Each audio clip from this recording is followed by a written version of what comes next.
سرزان صاحب، پہلا سوال یہی ہے کہ گزشتہ 2-3 دن سے مسلسل یہ معاملہ انڈر ڈسکشن ہے کہ خیبر پختونخوا میں 21 جولائی کو الیکشن ہو جائیں۔ پیپلز پارٹی، نون لیگ، جے یو آئی کے ساتھ پاکستان تحریک انصاف نے ایک انڈرسٹینڈنگ ڈیولپ کی ہے کہ بلا مقابلہ یہ انتخاب ہو، لیکن ان کے ناراض ارکان اس بات پر تیار نہیں ہوئے۔ لیکن یہ چیز طے ضرور ہوئی اپوزیشن اور حکومت کے مابین کہ ہم بلا مقابلہ اس الیکشن کو کرتے ہیں تاکہ اس کے اندر پیسے کا استعمال نہ ہو، شفافیت رہے اور ایک ہم اچھے انداز میں آگے بڑھیں۔ لیکن اسی دوران ہم نے دیکھا کہ آج جب ان نو منتخب جو مخصوص نشستوں کے ارکان تھے ان سے حلف لینا تھا، حلف ہوتا تو پھر 21 جولائی کو الیکشن ہونے تھے۔ سپیکر صوبائی اسمبلی نے اجلاس بلایا لیکن اسٹریٹجی کے تحت انہوں نے ملتوی کر دیا۔ یہ پی ٹی آئی ایک طرف اپوزیشن کے ساتھ ایگریمنٹ بھی کر رہی ہے کہ اس طریقے سے ہم نے 21 کو الیکشن کروانا ہے، دوسری طرف آج انہوں نے ایک آخری کوشش بھی کی کہ 21 جولائی کو الیکشن نہ ہو پائے۔ الٹیمیٹلی گورنر خیبر پختونخوا کو حلف لینا پڑا۔ پی ٹی آئی کی اسٹریٹجی کیسے دکھائی دے رہی ہے؟ کیا اسپیکر ایک اور دھڑے کے ساتھ مل کر معاملات کو رن کر رہے ہیں؟ علی مین گھنڈا پور صاحب ایک اور ڈائریکشن کے تحت اپوزیشن کے ساتھ معاملات کو آگے لے جا رہے ہیں۔ کے پی کے اندر یہ سینٹ کے ماحول، الیکشن کے موقع پر ماحول بنا ہے، اوورآل اس کو آپ کیسے دیکھ رہے ہیں؟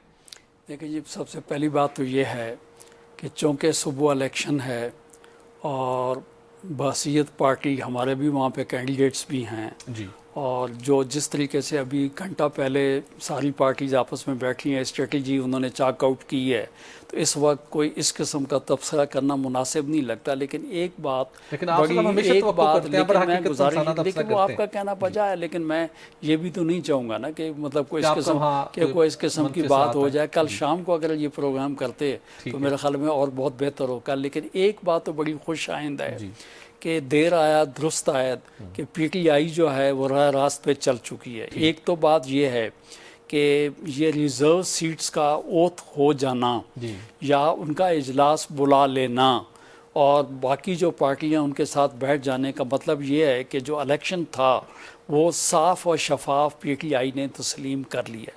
نمبر ایک، پہلی بات تو آپ یہ بانے جس کو فارم 47 کی حکومت کہتی تھی انہوں نے تسلیم کر لیا کہ فارم 45 کی۔ دیکھیں بات یہ ہے کہ کوئی نہ کوئی انہوں نے بیانیہ بنایا، لیکن در حقیقت تو یہ ریزرو سیٹ جس کے لیے کب سے وہ آواز اٹھا رہے تھے، جوڈیشری میں جو ہے ان کے جو حامی لوگ تھے ان کو سپورٹ کر رہے تھے، لیکن میں تو کہتا ہوں کہ آج ریزرو سیٹ والا قضیہ جو ہے وہ بھی ختم ہو چکا، نمبر ایک۔